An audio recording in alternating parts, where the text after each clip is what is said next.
Guys સ્વાધ્યાય 1.3માં તમને ત્રીજો પ્રશ્ન આપેલો છે કે a બરાબર 1 2 ત્રીજો ઘટક છગડિયા કૌંસમાં 3 4 અને 5 એના માટે વિધાનો પૈકી કયા વિધાન અસત્ય છે અને શા માટે?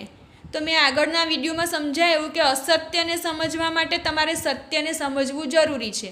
એટલે પહેલાં તો કયા એ એના ઘટક છે અને કયા કયા એ એના ઉપગણ છે એ સમજવું જરૂરી છે. તો પહેલાં છગડીયો કાઉન્સ લખીને આપણે સમજીએ કે કયા ઘટક છે અને કયા ઉપગણ છે.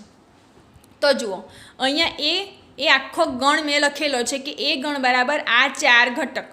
તો એના ઘટક તરીકે આ 4ને કેવી રીતે લખી શકાય? સૌથી પહેલાં પહેલો ઘટક 1 બિલોંગ્સ ટુ એ, બીજો ઘટક 2 બિલોંગ્સ ટુ એ.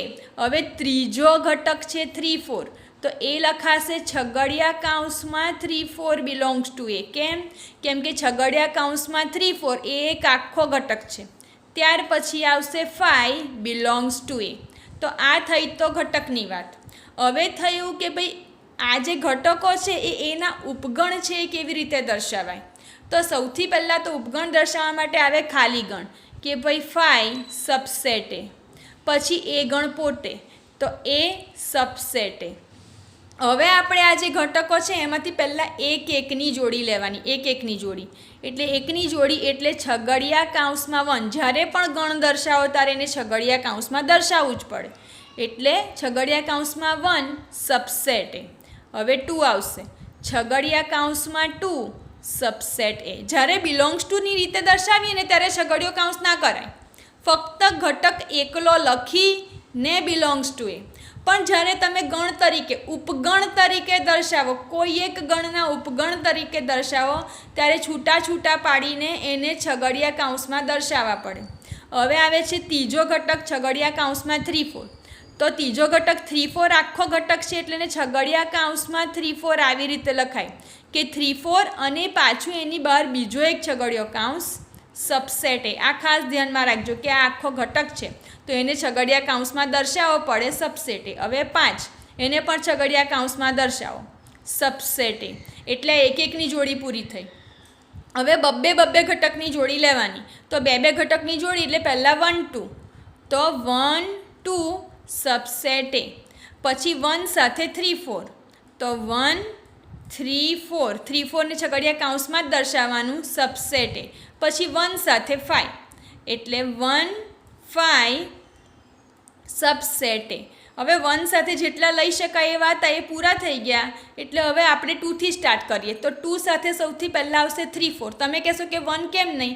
તો 1 2 અને 2 1 સરખા જ ગણ થાય ને, ફક્ત ક્રમ બદલાય. એટલે 2 સાથે 1 નહીં લખાશે, 2 સાથે 3 4 થશે. એટલે હવે થશે 2 3 4 સબસેટ એ. આ પહેલી જોડી. પછી 2 સાથે 5 એ બીજી જોડી થશે 2 5 સબસેટ એ. અહીંયા એક વાત ધ્યાનમાં રાખવાની કે જ્યારે પણ 3 4 દર્શાવીશું ત્યારે એને છગડિયા કૌંસમાં લખીને પછી છગડિયો કૌંસ આપણે લખીશું. બરાબર. હવે 2 5 સાથે પૂરું થયું. હવે 3 4 બરાબર. કેમ કે 2 સાથે તમે 3 4 લખી કે 3 4 સાથે 2 ને 3 4 સાથે 1 એ સરખું જ થશે. એટલે 3 4 સાથે આપણે 5 લખીશું. એટલે હવે જે બીજી બે જોડી થશે એ 3 4 5 સબસેટ એ. એટલે અહીંયા આપણે એક એકની જોડી પૂરી થઈ. આ થઈ બે ની જોડી, આ થઈ એક એકની જોડી. હવે આપણે 3 3 ની જોડી કરીએ. તો 3 3 ની જોડી કરવા માટે 1 2 3 4 એક સાથે લેવા પડે.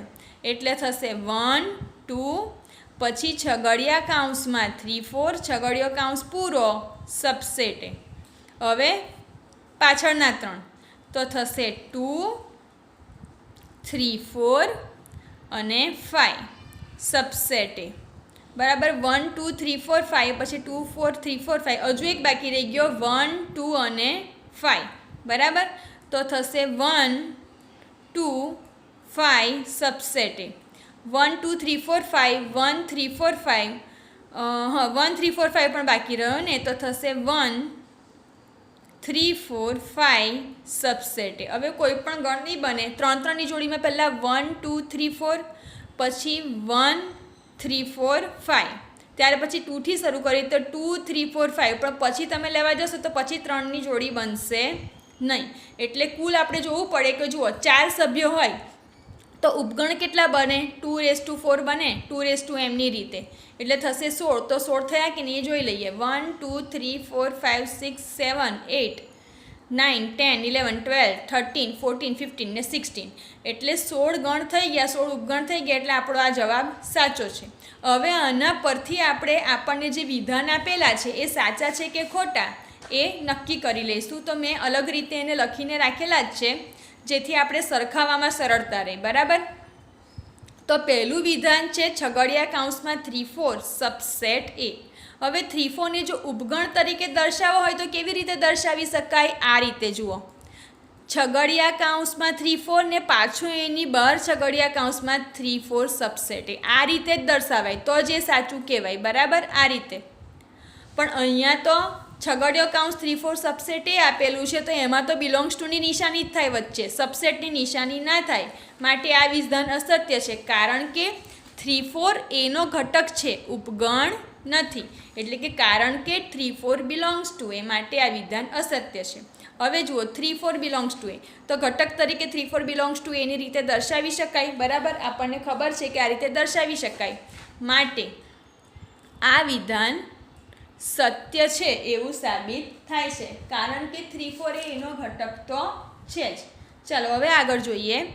છગડિયા કૌંસમાં 3 4 અને એની બહાર પાછું છગડિયા કૌંસમાં 3 4 સબસેટ એ. તો જુઓ, ઉપગણની રીતે આપણે એને એ રીતે દર્શાવેલો જ છે, એટલે આ વિધાન કેવું થશે? આ વિધાન સત્ય છે. કેમ? કેમ કે જે 3 4 છે, આ 3 4 એ એનો ઘટક છે. ઘટકને ઉપગણ તરીકે દર્શાવવો હોય તો એ ઘટકની આસપાસ છગડીયો કૌંસ કરીને બિલોંગ્સ ટુ એ થાય. બરાબર. કારણ કે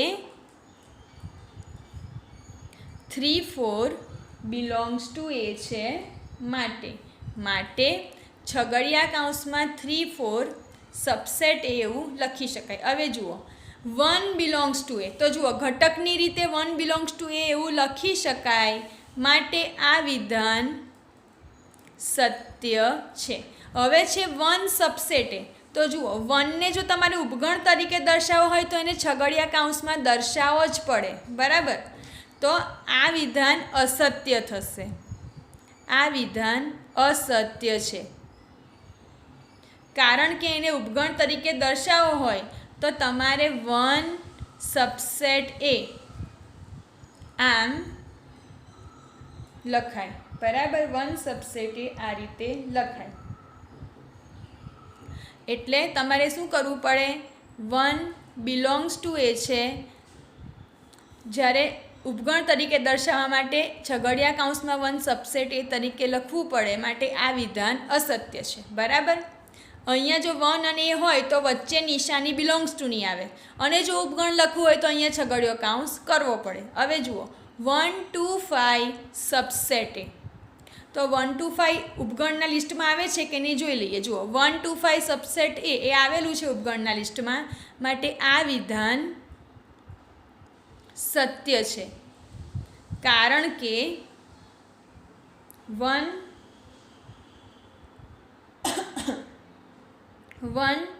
2 5 એ ગણ એના સભ્યો છે, માટે. ચાલો હવે છે પછીનું વિધાન 1 2 5 બિલોંગ્સ ટુ એ. તો આ તો ખોટું છે ને, કેમ કે જુઓ, જ્યારે ઘટક તરીકે તમારે દર્શાવવું હોય ત્યારે એક સાથે બધાને ના દર્શાવી શકાય. તમારે 1 બાય 1 એક એક ઘટક બિલોંગ્સ ટુ કરીને દર્શાવવો પડે, જ્યારે અહીંયા એક સાથે 3 ઘટક તમને આપેલા છે, માટે આ વિધાન અસત્ય છે. કેમ? કેમ કે ખરેખર તો છગડિયા કૌંસમાં 1 2 5 એ શું છે? એ સબસેટ છે, માટે. બરાબર. કારણ કે 1 2 5 સબસેટ એ છે. ચાલો હવે 1 2 3 સબસેટ એ, તો જોઈ લો તમે ધ્યાનથી, 1 2 અને 3 એવું કંઈક તમને આપેલું છે, તો આ વિધાન અસત્ય છે. કેમ? કેમ કે 3 જે છે ને એ છગડિયા કૌંસમાં 4ની સાથે એક જ ઘટક તરીકે છે. બરાબર. એટલે 3ને દર્શાવવો હોય તો આ રીતે દર્શાવી શકાશે નહીં, માટે આ વિધાન અસત્ય છે, કારણ કે 3 4 એ એક જ ઘટક છે. 3 4 એક ઘટક છે. અને બીજી એક વાત કે 3 નોટ બિલોંગ્સ ટુ એ, બરાબર. 3 એ એનો ઘટક નથી, માટે પણ આ વિધાન અસત્ય છે. હવે 5 બિલોંગ્સ ટુ એ, તો આ વિધાન કેવું કહેવાય? અસત્ય કહેવાય. કેમ? કેમ કે 5 અને એની વચ્ચે જો કોઈ નિશાની તમારે કરવી હોય ને તો એ સબસેટની જ કરવી પડે, બરાબર. કેમ કે 5 એ એનો ઘટક નથી, 5 એ એનો ઉપગણ છે. કારણ કે 5 સબસેટ એ થાય. ચાલો, 5 સબસેટ એ તો આપણને ખબર છે કે આ વિધાન સત્ય છે, સનાતન સત્ય છે. એટલે એના માટે તમે કારણ ના આપો તો પણ ચાલે, પણ લખી શકાય કે ખાલી ગણ એ દરેક ગણનો ઉપગણ છે. ખાલી ગણ દરેક ગણનો ઉપગણ છે. ત્યાર પછી છે છગડિયા કૌંસમાં 5 સબસેટે, તો આ શું થાય? આ વિધાન તો અસત્ય કહેવાય. કારણ કે 5 ગણ એનો સભ્ય નથી, બરાબર. તમને આ જે ગણ આપેલો છે એમાં સભ્ય કયા છે? 1 2 3 4 અને 5. આમાં 5 ને ગણના સભ્ય તરીકે દર્શાવેલો નથી, માટે 5 એ સબસેટ એ એવું દર્શાવી શકાશે નહીં. જે સભ્ય હોય ને એને જ ઉપગણ તરીકે દર્શાવે. ઉપગણ તરીકે દર્શાવવા માટે દરેક ઘટક એ ગણનો સભ્ય હોવો પણ ખૂબ જ જરૂરી છે. એટલે જ્યારે પણ આ ટાઈપના સત્ય અસત્યવાળા વિધાન તમારે લખવાના હોય ત્યારે ધ્યાનમાં રાખવાનું કે કયા બિલોંગ્સ ટુ, કયા ઘટક છે ને કયા ઉપગણ છે એ આપણે એકવાર જોઈ લેવું પડે, બરાબર. ચાલો, હવે આપણે જોઈશું અંતરાલ. તો આરના ઉપગણો તરીકે અંતરાલ એ આપણે જોઈએ.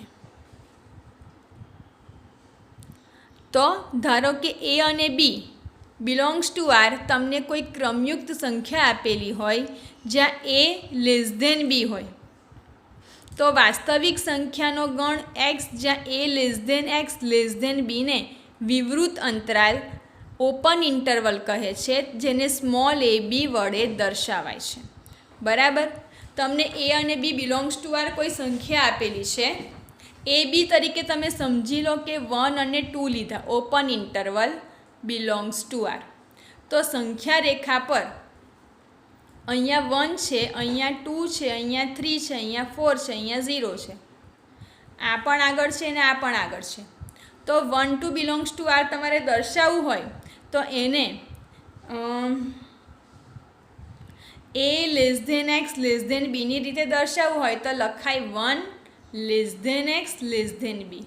અહીંયા 1 અને 2 જે છે ને એ સંખ્યા રેખા પર આ રીતે દર્શાવાય. એટલે કે 1 અને 2 એ એક્સની કિંમતોમાં નહીં આવે. 1 અને 2ની વચ્ચેની જેટલી પણ સંખ્યાઓ છે એ એક્સની કિંમતોમાં આવશે. એટલે આને ઓપન ઇન્ટરવલ 1 2 તરીકે દર્શાવાય. હવે સમજી લો કે 1 અને 2 પણ સંખ્યા રેખા પર આવી ગયા છે. 1 અને 2 સાથે વચ્ચેની બધી જ સંખ્યા બિલોંગ્સ ટુ આર છે, તો એને કેવી રીતે દર્શાવાય? તો પછી એને close interval 1 2 belongs to R તરીકે દર્શાવાય. જ્યારે કોઈ સંખ્યા આવેલી હોય ત્યારે ક્લોઝ ઇન્ટરવલ કરાવીને એને 1 less than or equal to X less than or equal to B તરીકે દર્શાવાય. એક એ આરમાં એક્સની જગ્યા પર આવેલા છે, તો જ્યારે ક્લોઝ હોય ત્યારે less than or equal to, જ્યારે less than or equal to ત્યારે જ ક્લોઝ ઇન્ટરવલ આ રીતે દર્શાવાય. પણ જો ઓપન ઇન્ટરવલ હોય 1 less than X less than B આવું હોય તો ઓપન ઇન્ટરવલ 1 2 આ રીતે લખાય, જ્યાં 1 2 બિલોંગ્સ ટુ આર. આ બે જ વસ્તુ ખાસ ધ્યાનમાં રાખવાની. હવે તમે સમજી લો કે તમને કંઈક એવું આપ્યું કે જ્યાં 1 તો અંદર એડ થયેલો છે પણ 2 નથી થયો, બરાબર. સંખ્યા રેખા પર 1 એડ થયેલો છે પણ જે 2 છે 2 એ એડ નથી થયેલો, તો કેવી રીતે દર્શાવાશે? એક્સ એ બી આ રીતે 1 મિનિટ. અહીંયા A less than X less than B, તો 1ને જો ઇન્ક્લુડ તમારે દર્શાવવો હોય તો ત્યાં less than or equal to કરવું પડે. એટલે અહીંયા 1 ઇન્ક્લુડ છે માટે 1 less than or equal to X, પણ 2 આપેલા નથી માટે લેસ ધેન 2 આવી રીતે દર્શાવાય. અને અંતરાલની રીતે દર્શાવવું હોય તો જ્યાં less than or equal to હોય ત્યાં ક્લોઝ ઇન્ટરવલ દર્શાવવાનું. એટલે close interval 1 to open interval 2. 1 એ એક્સની કિંમતમાં સંખ્યા રેખા પર એક્સની સાથે છે, એટલે કે 1થી લઈને 2ની આગળની બધી જ સંખ્યાઓ 1.9 સુધી આવશે પણ 2 નહીં આવે અહીંયા, બરાબર. 1.9 સુધી આવે પણ 2 ના આવે. એટલે 1ની સાથે 1.9 પણ 2 ના આવે એટલે લેસ ધેન. હવે સમજી લો કે 2 આવેલો છે અને 1 આવેલો નથી, એટલે સંખ્યા રેખા પર 1 આવી રીતે દર્શાવાશે અને જે 2 છે એની સાથેની બધી જ સંખ્યાઓને આ રીતે દર્શાવાય. તો ઇન્ટરવલની રીતે કેવી રીતે લખાય કે ભાઈ A less than X less than B, 2 include છે એટલે less than or equal to થાય. એટલે 1 less than X less than or equal to 2. 2 કેમ કે 2 જે સંખ્યા છે એને એક્સ તરીકે લેવાની છે, 1ને નથી લેવાની. એટલે 1ને લેસ ધેન તરીકે ને 2ને less than or equal to X માટે આ રીતે લખાય. અને ત્યાં આવશે, જો તમારે ઇન્ટરવલમાં અંતરાલમાં લખવું હોય તો 1 open interval 1 to close interval 2 આ રીતે લખાય. એટલે એ ને બીની રીતે જો લખવું હોય તો open interval A close interval B. અહીંયા જુઓ, close interval A open interval B, sorry open interval B. હવે અહીંયા જુઓ, અહીંયા 1 less than X less than B છે, કશે પણ less than or equal to નથી, તો આ ઓપન ઇન્ટરવલ એ બી એવી રીતે લખાય. અહીંયા જુઓ 1 અને 2 બંને ઇન્ક્લુડ થયેલા છે, 1 અને 2 બંને ઇન્ક્લુડ થયેલા હોય તો ક્લોઝ ઇન્ટરવલ એ બી આ રીતે એને દર્શાવી શકાય.